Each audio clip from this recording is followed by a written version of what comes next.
Hello and welcome to the 107th episode of Growing Up Geek, the weekly podcast for geek entertainment and nostalgia. My name is Brad, and I am joined by my brother Rob.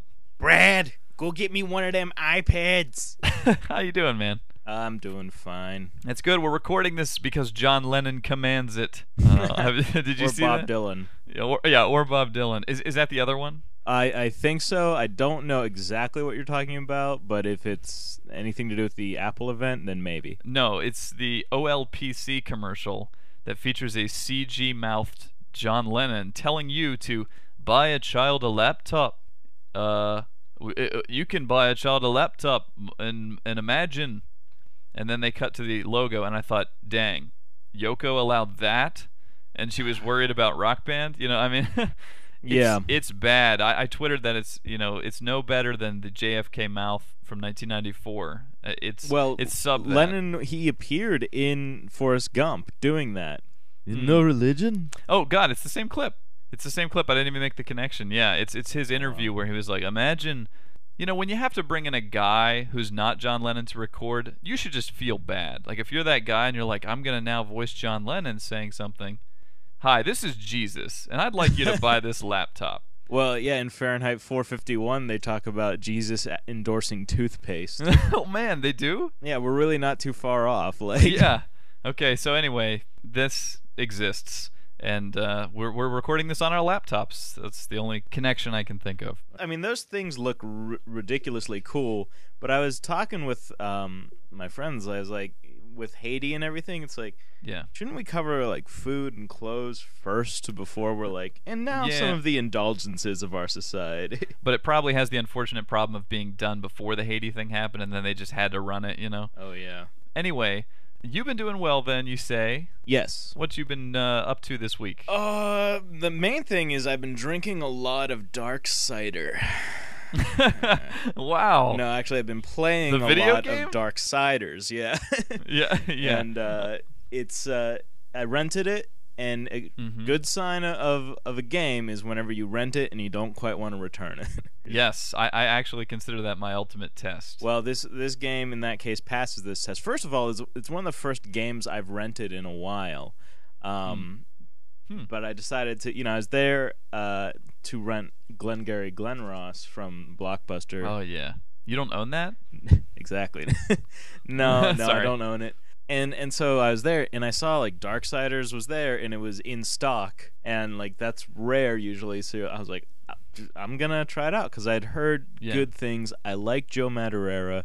Okay. I was going to say, I guess that's a connection because of the cover art, or did he do character design? He designed this game. Oh, shoot. Like, I'm surprised. If there's any reason for you to check it out, like, yeah. This is a Joe Madureira game. Jeez, I had no idea. Nobody's mentioning that. There's this flood of Zelda discussion and no Joe Mad talk, and he's for those that don't know, as if the disproportionately large hands didn't give it away. Yeah, geez, that's awesome, because now you can actually do it with like graphical fidelity to sort of match his art. Yeah, he's exaggerated art style, great stuff. Battle Chasers, one of his big comics, but yeah, huge inspiration on my art style. Yeah, and a lot of people. I mean, this is like, for as difficult as hands are to draw, Joe Mad is basically the guy for hands. Like, he's all it's about true. And my hands generally fail. That's something a lot of artists will like tuck a guy's hands into his pocket, right. Or like have him holding a sword with he has a giant glove. Yeah. Usually I can pull off one hand good, but the moment I try to draw the second one, it's like shriveled or something. Yeah, exactly. So they had shelves of dark cider available, and you partook. I drank deeply. And it's cool because there's a lot to do in this game, but it's also like, for where it's set, which is like after Revelations, right? It's a very vivid, colorful game. I mean, it speaks a lot to say, like, with the subject matter of this game, and with the fact that it's an Unreal 3 engine game, which comes through amazingly at some points. It's good to see that there's color in this game. Like, I would always get this feeling like, oh no, I'm like going underground, or I'm going into this castle, and it's all just gonna be bland. And sure enough, Joe Matterer is like, no, I'm gonna put a plant in here. I'm gonna have like there's color, and I love it, and it's just so refreshing. The game is like nice to look at, and you play through it, and the combat is fun, and supposedly it borrows a lot from Zelda, but I never played Zelda. You know? Yeah, I think all that talk was like tainting my view of this game because it's constant. I think, certainly the first guy to play this was like, holy crap, I got to share this with the world. This is Zelda. But once that's been said, there's more to this game, and I didn't expect the art style that it has. It's an end of days, angels versus demons kind of like look. Yeah. I didn't see that coming from all the discussion. Yeah, you'll definitely appreciate it. I mean, like the angels are like robotic armor and like rocket packs, wing things. Like this is totally your thing. I'm gonna heavily recommend this for you. Sweet. And maybe it'll turn out to be your game of the year for 2010. Yeah, I feel like, angelic design over time has not advanced very much, and there needs to be some new takes. It seems like this is the year for it, because Bayonetta deals with heaven and hell stuff. Dante's Inferno, depicts hell, and then you've got this, Darksiders, and there's one more I feel like that's out right now. Well, there's the movie that's out right now about the Fallen. So, it's good to see Legion. This. Yeah, Legion, excuse me. Well, not the Denzel Washington. Right. Which has put my wife off of that song that they sing for life, by the way. Yeah, exactly. It's like they creepified a not creepy song. But anyway, yeah, so you're enjoying that? Definitely. And another thing I did was I signed up for Foursquare. They released that on my phone. Yeah. What is that? Like like with Gowalla and Foursquare like going at it lately, I'm like, I just don't know what these things are. It's geocaching, but with like a system to it. Like geocaching is so kind of just raw, sort of like Craigslist, whereas Foursquare and Gowalla are like, Facebook or eBay, where like there's an actual system to it, there's a method to it. Someone described it as like a game? Yeah, there's achievements, like I earned a newbie badge for my first check-in. I was like, I went, I got some coffee at Starbucks. I pushed it, and it's like, you're at Starbucks, and I'm like, yes. And it's like, would you check in? And so I did. And there's like this guy who's like the mayor of Starbucks. Like, he's checked in the most times. Oh, okay. So you're trying to so you actually have to be active in the real world to do better at this game. Exactly. And there are people who have tweeted about that. They're like, oh man, like the first time I just walked into a place to add it, because they start to get addicted to like getting the achievements. It's like TiVo guilt, only like now you're like attending weddings or something that you don't belong to. Right. And just to, like, rack up. And you can like put something to do, like I could be like, order a skinny latte or something like that. And people will do that. But I told my girlfriend about this because she works in advertising, and it's a big opportunity for that kind of thing, because it provides sort of a monetization of geocaching, where now you can say, well, how do we get more people to say go to Micro Center or something, and so what you do is you add Micro Center to Foursquare, and then you add like an achievement, which is like hold a conversation for 5 minutes with a salesperson without dying.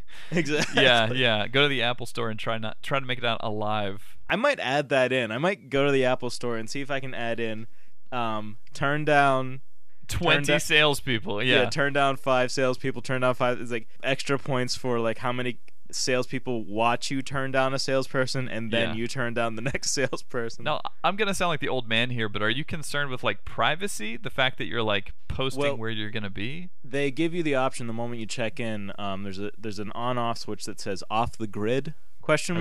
And you can turn that on. Its default is on. Like you're not going to be broadcasting this to anybody. But then you can switch it off and be like, yeah, I want people to know that I've been here. And in certain cases, like I've heard of like bars that will give the mayor of the bar like free drinks. The mayor of the bar. Exactly, because you visit there the most. Compared to everybody, and so it's sweet, and that keeps people coming back because now they're competing to be the mayor. This reminds me of I saw an app that lets you like use your GPS. You know how if you ever watch your GPS, like you'll see a little arrow navigating streets and things, and that's you.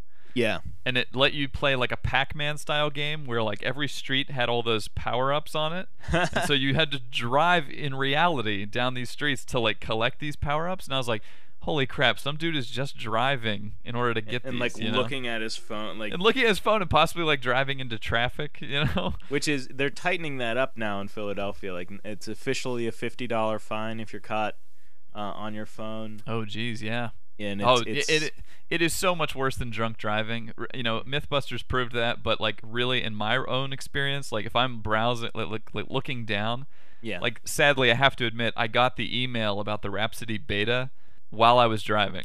Yeah. And I could not resist downloading the app because I'm like, I could be listening to Rhapsody like now in my car. And I don't know how to like, one thing that dawns on me is it's one thing to penalize people for using their phones in their cars, but I almost Right. feel like what they should do is the money they get from this. I mean, I hate to go into government, funding of private companies, but they should use towards developing technologies to make that problem go away. Like, the problem is people Right. need to receive messages. They need to, have whatever. And if you just like, all right, install a RFID chip in every car, which costs like Sure. a penny, and Sure. have a function on a phone where it's like, if it senses that chip and it tells the car is on, it'll be like, any messages, any incoming, anything that of people who are like, where are you? Don't you love me anymore?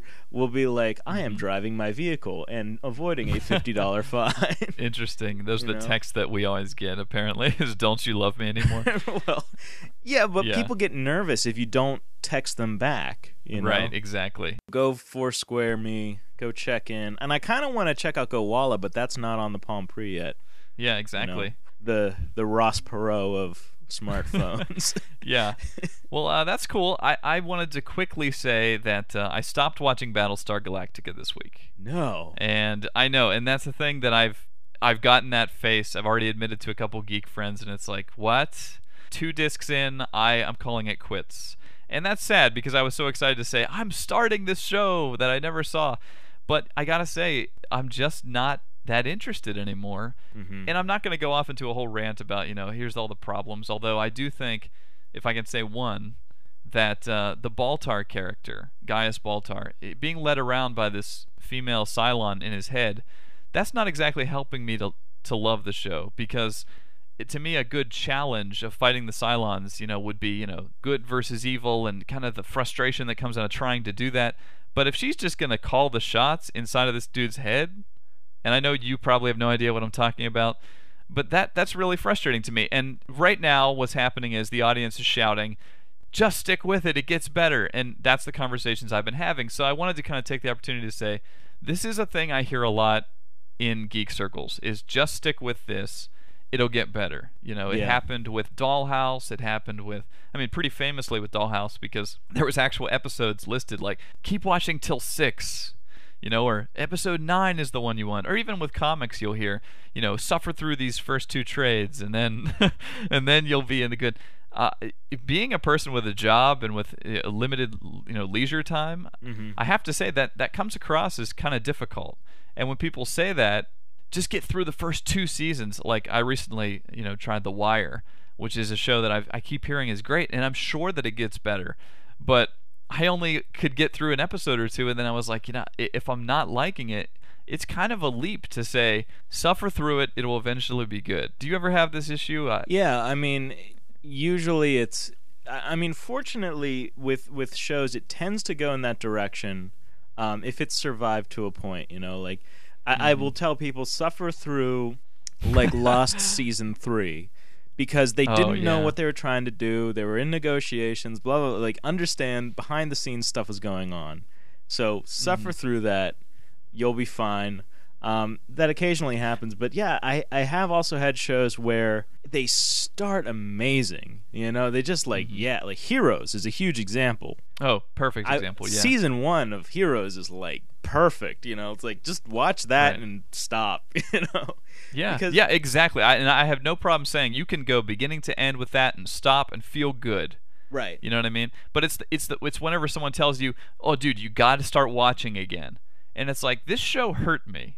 and I don't necessarily want to just trust it again, you know? Right. I guess this is in the end an issue about trust, because it depends also on which friend tells you these things. Like, some people you're going to, connect with more than others and relate with, and if they tell you, "No, dude, I'm serious, it gets good after this," you can probably take them more seriously. But it's a big time commitment to say watch a terrible season, which is like 20 hours, Yeah. in order to then enjoy something. Is anything worth that, especially when your time is so precious? Right. I mean, yeah, it's an investment, and it's a balance of returns on that investment. For a lot of people, putting so much time into a show warrants putting more time into that show. Right. And they'll allow it to be bad, for a bit. It's like your one friend enjoyed Batman and Robin, for crying out loud, because he paid $4 and something cents to see it. Right. So he was going to try and find the positiveness of it first, and then talk about what was bad. It's like when we went to see Speed 2 Cruise Control in the theater. And it was just like me, you, and Matt, and like one lone guy dead center in the theater. And we just at some point realized this is not going to be a good movie. Let's Mystery Science Theater this.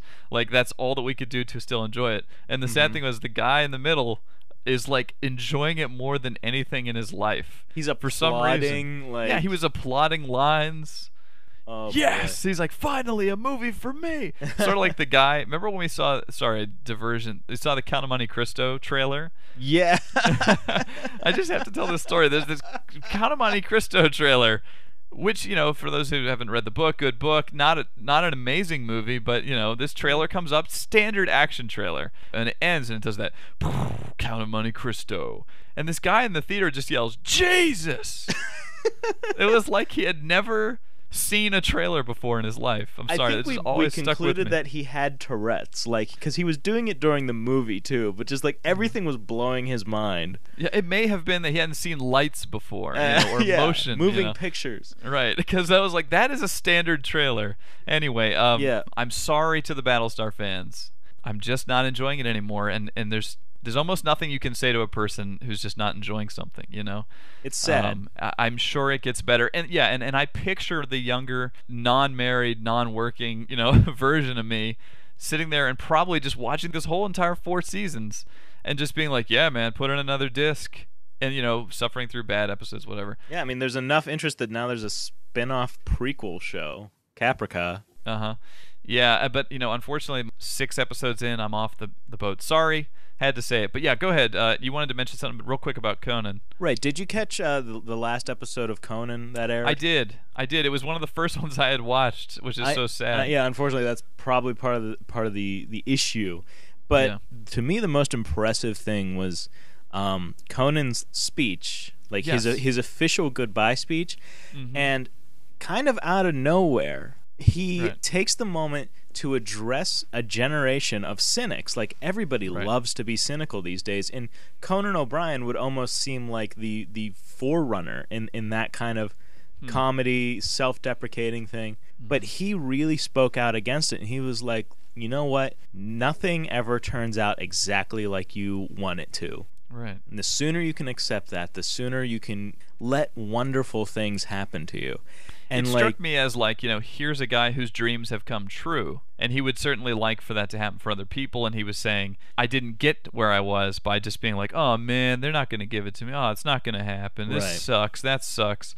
And yeah, it's so easy to be cynical in this country. I almost feel like we didn't grow this cynicism like to be annoying. We grew it almost as a defense mechanism against all of the like advertising, things that we have constantly shoved down our throats of like, buy this, do that, and we're eventually like, yeah, right. Right. We're told that these things will make us happy constantly in advertising, and yeah, we have to have a thick shell against that because you can't believe all of that. Yeah. And personally, between you and I, like, that's something on this show that we do strive to maintain a level of excitement. Yeah. Because there are a lot of podcasts, and I won't name names, who are very cynical. When new games come out, they just seem kind of like ho-hum. They constantly write off genres and say, this genre's dead, that genre's dead.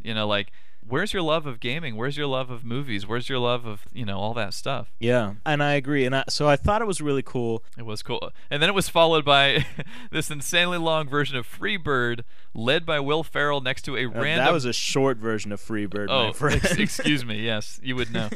Next to a random pregnant woman with like a hippie like headband on, who just sort of rocked back and forth while Beck and ZZ Top and Conan played guitar. Pretty cool ending to his short run there.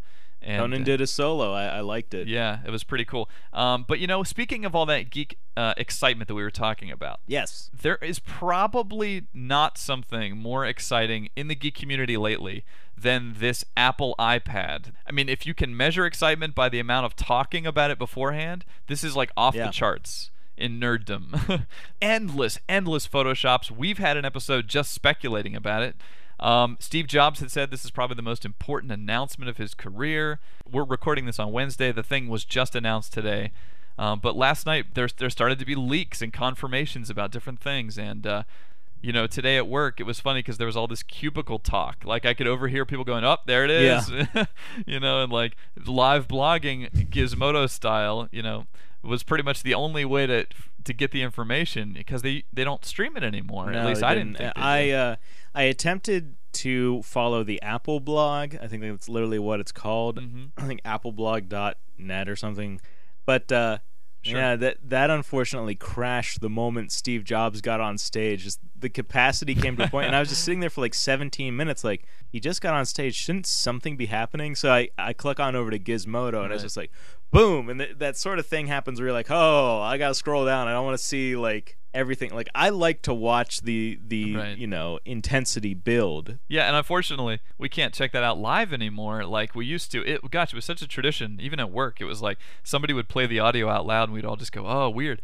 Anyway, however we got the information, we got it, and the details everybody I'm sure knows by the time they're listening to it. Quick rundown is the thing is a tablet with a display, an LPS display, sort of a wide margin of black around the screen, but a decent 10-inch screen nonetheless. It's $499 for the cheap 16 gig non 3G version, leading all the way up to like 800 something for the 64 gig 3G enabled one. Anyway, I wanted to frame this discussion around a quote that Steve Jobs said during this thing, which I think sums it all up pretty nicely. And he said, "Do we have what it takes to establish a third category of products?" And they showed a picture of the iPhone on one side, the Mac on the other, and then a question mark in the middle. And a lot of people have been questioning that question mark beforehand, including us, saying, do we need something else in the middle? Is this just an annoyingly large iPhone? Is it a dumbed down Mac? So I figured we'd tackle that sort of one category at a time. And I'll start with you. Let's deal with this issue of the ebook. Yeah. Because that seems to be, I feel like, one of the biggest points about this. Well, as an ebook reader, I think it does beat the Kindle. It doesn't have e-ink, but I think that a lot of people are actually... They've gotten so used to looking at screens. The e-ink argument to me kind of is more theoretical than it is reality. It's, well, I would prefer something that looks like paper if I'm reading a book. But yeah, like you said, this is using a pretty nice LPS. Yeah, I had never seen that. I don't actually know what that stands for. It's kind of like a TFT display, only... Well, that helps a lot. LPS is a lot like TFT. Essentially, it's like an LCD technology that allows for a very wide viewing aspect ratio. And TFT used to be in the forerunning because it was similar to that, but it had a faster refresh rate, but it only had 8-bit color data. So you could only have 200,000 colors or something on screen. And the viewing angle, like the moment they said that, I understood why that was important, which is because if you're going to be using the keyboard on this thing and laying it down at an angle, you don't want at any angle for that thing to lose its fidelity. So that was hugely important. It has something called EPUB. It's an open format. You could potentially put your own ebooks on here. Right, and that Kindle doesn't have that. Kindle is a closed format, and so now they're allowing other books to be imported from other places, which is bizarre for Apple. But it is bizarre for Apple. They clearly said, okay, this as a ebook reader, how do we make it better than Kindle? And so they did that, they added it, and I think, the revolutionary thing, like the most exciting thing about this announcement was the pricing structure that you talked about, where, it's not a $60 unlimited data plan, it's, $30 for unlimited data a month, and you can cancel that at any time. And this is on AT&T, and also this thing is open, it's unlocked. If you want to, you can put a SIM card in there from another network and connect to them if you're willing. That's part of it. AT&T is like, well, we'll allow this, but we'll have a very competitive, pricing structure. And it's basically the iPhone data plan price, but you can cancel it. I mean, that seems to be... It blew the doors off of everything. I was just like, yes, talk about an amazing thing to have. And well, let me just quickly say, in terms of the book, before we move on to the other categories, is there is no screen delay on an LPS screen or an LCD screen when you change your page. And for as good as e-ink is, that's still a factor that bothers me. Oh, dude. When you change the page and you get that refresh, and I know it's getting faster, and we talked about that in the CES episode about some of the experimental stuff. But for my eyes, LCD or LPS screens are still totally fine for reading. And that's why I say I think this needs to be one of the front-runner features that they advertise, because to me, it sort of makes sense to have a book in this format, not in the laptop format, not in the iPhone format, but in this format. I think that makes sense. And it's gorgeous, too, because like when you turn the page, like you can see the imprint of the letters on the last page, like as you're turning it. It looks like you're watching a video of a book being read. Which remains to be seen how that feels when you're actually looking at it. But certainly, for the dummy proofing of it, it makes total sense. Oh, I'm going to touch over here to change the page. So let's move on to another section of it, which is as a movie device, it can do 10 hours of video, supposedly. Yeah. Although it is not a widescreen device. I found that to be very interesting. What do you think in terms of movies? This thing, does it make sense? It absolutely makes sense, and here's where this is killing another market, which is the DVD players, portable video devices such as that, which is where people go currently if you want to have something to watch on the airplane, something for the kids to watch while you're driving around. This is a market. I think that the big thing is that Apple, they said, all right, well, this can't fulfill a laptop market or the iPod market or the phone market, but what this can beat are portable DVD player markets, ebook markets, and maybe next we'll talk about like netbook market or something like that. He did a slam on the netbook right at the beginning. He said they're not good for anything. It's like, it's kind of true. He goes, it's just a cheap laptop, Right. And so this was cool, and I definitely, like, in terms of portable movie viewing, yes, like, this is preferable. Is it preferable to a laptop? Okay, we get... get... That's a tough thing, though. With each of these categories, I want to compare it, because this is a third type of product that is supposedly necessary. Well, a laptop costs $1,000. I would take issue with that. Yeah, I think you can get a real good laptop for like $350, $400, and you can. How well would that play video though? Yeah, I mean, I guess so. Like, it's true. But I do think that it's certainly an improvement over the iPhone. Although I don't know if it's an improvement over the laptop. I felt like they could have gone further with it though. Yeah. Just with kind of the failure, more or less, of Apple TV. Right. And just there were all these rumors that were getting me excited about them making content deals and stuff like that. To see that it's just basically like the iTunes movie collection and not live TV. I've been trying out Boxy on my computer, and it's awesome. It's how a lot of things should be. And I recommend, Boxy.tv. People go check that out, because it's a really clever interface for watching TV shows, Netflix, and also just streaming like YouTube videos all gathered from the internet. Right. I feel like it wasn't as much of a focal point feature as it could have been, and I don't think it kind of reaches out to that passive viewer, the person who just kind of wants to sit and have the device deliver information to them.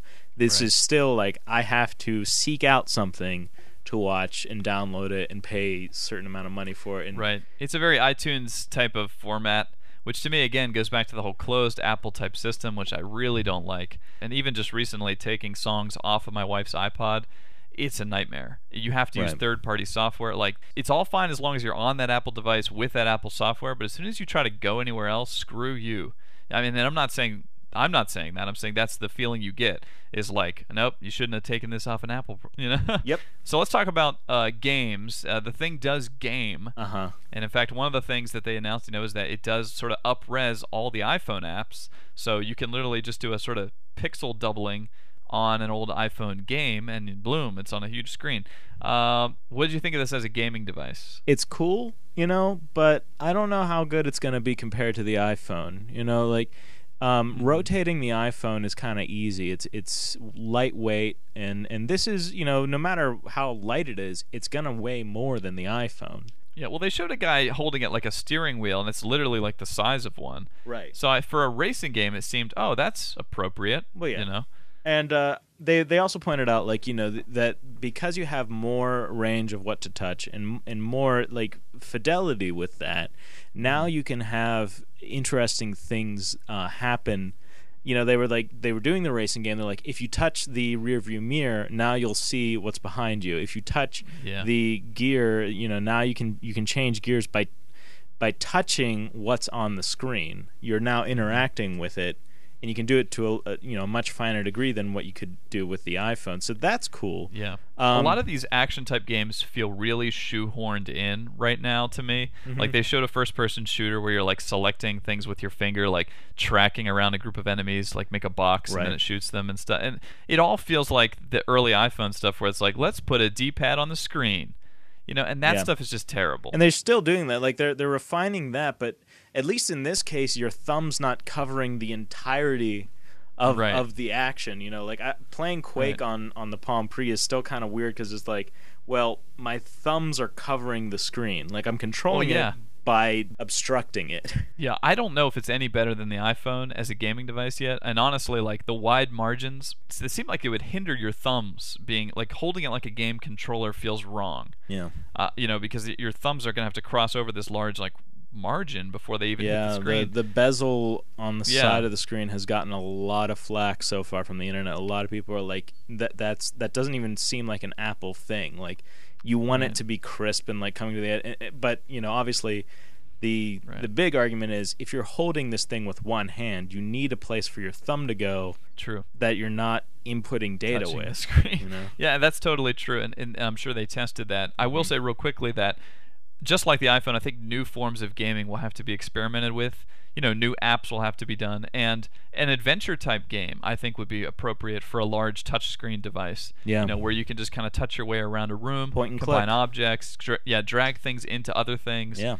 Yeah, I think that actually might work well on this, but unfortunately the shooting and stuff, it just. Well, I mean, you're looking at something that appeals to like ebook readers and stuff like that. I'm thinking that type of game. I mean, there could be a really fertile ground here for that because right now they're just trying to plug in what the consoles have kind of grown up into doing so well. And adventure games can't be done well. Point and click can't be done well on a console, but.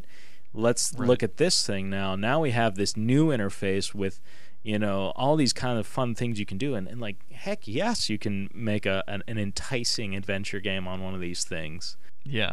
So now let's talk about the sort of the last category, which is the work category. Yeah. Since we talked about the fun side, this is the one thing a lot of iPhone users probably wish they could do is be able to, type up a text document, make a PowerPoint presentation. And Apple showed off iWork. Which is like an app suite built for this device, and this is really where it starts to almost get towards the laptop side, and where I especially ask, isn't this just something I would do on a laptop? Well, I have iWork for my laptop. I actually really enjoy it. I think compared to Office, this thing is it's exactly the three things that you would use the most, and. Beyond that, you don't really need much, and it's reasonably priced. And the one for this device is $30, and you can buy each part in $10 increments. This is like compared to Office, like holy crap! Oh God, yeah, it's like Office $300. was on sale for $100, You know? Right. It really doesn't make sense anymore in the No. world of Google Docs being free. Yeah, Google Docs is free. Yeah, it's like, come on, Microsoft. Sorry. I even feel robbed for buying iWorks, you know? Like, Right. Yeah. Exactly. But so, is it able to compete with the laptop in this area? Like, does it make sense to have as a separate device, Well- or is it just sort of like, hey, you're gonna use it as a reader, so might as well throw in this thing? I'll tell you one thing is that it initially beats that first batch of netbooks because one of the big things that they could not do that just I saw so many people disappointed with was do presentations. Like you could not do a presentation on a netbook. They just weren't Right. powerful enough. Maybe these days with Windows 7 and with like all the Snapdragon processors and like better stuff being tuned towards that, now that's becoming more possible. But I think Apple recognized that as a vulnerability in these kind of 10-inch computer markets and said, we have to build a version of iWorks for it. You can't just import the one for the computer. Well, I don't want to let them off the hook just yet, because I think, when you sit down, let's talk just practically. You sit down, you put a laptop on your lap, it sits comfortably. Steve Jobs sat cross-legged on this couch, and I was looking at how he was sitting because he put this thing up against his cross leg, sort of tapped on it like that. Did not look super comfortable to me. I felt kind of disheartened by even the fact that he made this about, like, is there a middle ground? Because listening to Leo Laporte, his speculation beforehand, he was going off about how no, that's not what they're going to create something entirely different, probably going to go after TV watchers, but that wasn't the case. In the end, it was this whole it's something between an iPhone and a laptop. Is it too close to those two? Like when he said people can start buying tickets on their iPads, I thought, are you insane? And in fact, the line, because that's what you do on your iPhone. And like the line that really cracked me up was, it's phenomenal to hold the internet in your hand. Yeah. And it's still that they can tell there's no flash on it. Right. Like it's still the kind of gimped version of the internet that we get on our phones. People can start making iPad apps, and it'll be interesting to see if they make more apps that sort of make this, you could never do that on the iPhone. Somebody said, like, there's going to be a whole new gold rush for this, and it's really not. If anything, people will be like, new version of, this dice rolling software that now with UpRes for, like, people are just going to, like, go in and, like, crank a few knobs to turn up the resolution of their things and re-release them, and it's gonna kind of suck. Well, I will say the last thing about it, that the last category, which I actually think does make sense for this device, and it's not one that's great on the iPhone, and it's one that's a little bit cumbersome on the laptop, is art. Yeah.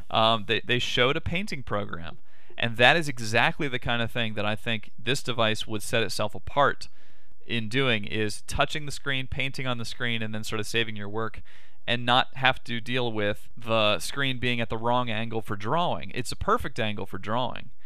So for my report card for this thing, and we'll wrap it up here, I think the book feature actually makes total sense. I think it excels over the other two formats. I think the art feature totally makes sense, and I think that the movie thing is sort of equivalent to a laptop. I think the music, we didn't touch on music. Music, I think, makes no sense on this thing. You're going to use your iPod. Yeah. Gaming, I'm so on. And work, you could just use your laptop. But for art and for books, I think this device makes sense. Yeah. That's my final say. What do you think it makes sense for? Well, I could think, you see yourself buying this thing? No. I don't think I would. Really, like, even at $500, it's kind of, it's too much or it's too little. Like it's too big for the phone and for the portable device. It's too little for a laptop, and that's why it's kind of this middle ground is sort of bad. As an art device, I think if they wanted to push that, they could have done more with this thing. It really is an oversized iPhone with like not much more to it than that. Like, that's disappointing. If you want it as an art pad, have pressure sensitivity, have the kind of like infrared touch control thing that the Microsoft Surface has, so you could literally pull out a paintbrush and use that as an interfacing tool. You know, Right. the fact that they have an on-screen keyboard is disappointing to me. Like, I expect that, but like, shouldn't you have voice recognition now? Like, shouldn't you have things like, where's the feature that's blowing my mind? There's no camera on this thing on the front or the back, so you can't do video chatting or anything that would work well. Yeah. The name, I just want to say, it's kind of funny, but it's also kind of true. iPad sounds so much like iPod that anybody like with a thick Boston accent or anything is gonna walk into the Apple store like, yeah, give me one of them iPads, and wanting to buy an iPod, but the ambitious Apple employees are gonna be like, yes, I'll sell you an iPad, certainly. Yes, and they'll be like, that's a little larger than what I thought it would be. I just sort of realized that the two features that I think make most sense on this are paper. Basically, as paper replacements, as a book, or as an art pad, something that is a literal pad that you hold up in front of yourself. I think Apple needs to market those features. So, I think they need to market this. Would you use this to replace your Wacom tablet?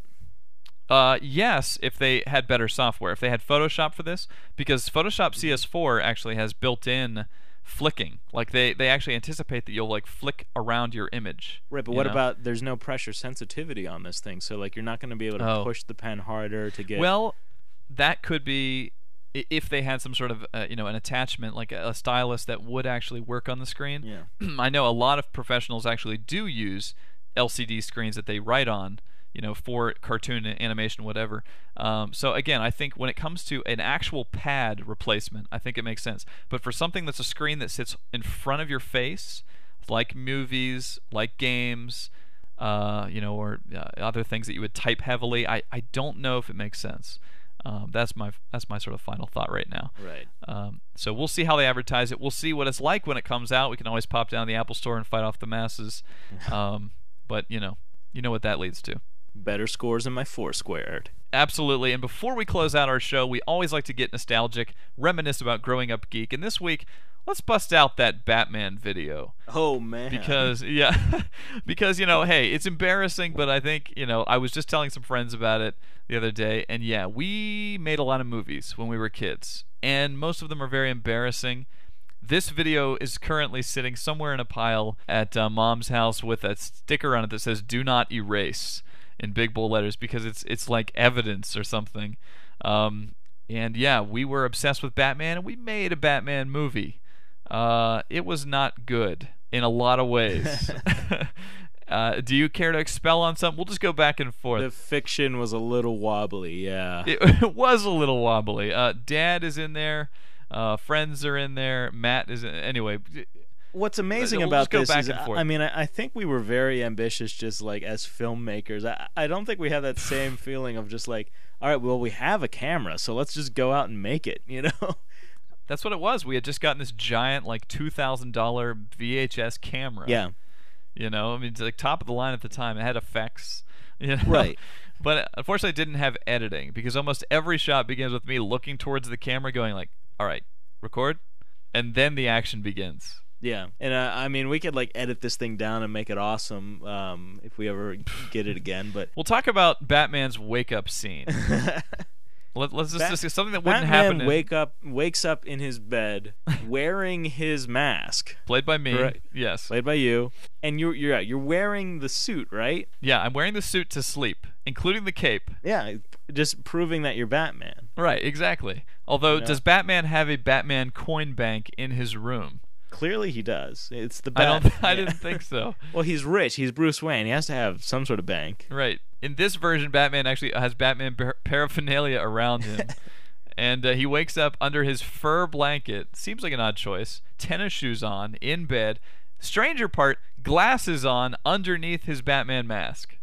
And yet rubs his eyes as if he's getting up from sleep. The traditional, like, sleepy, like, rub eye. Yeah.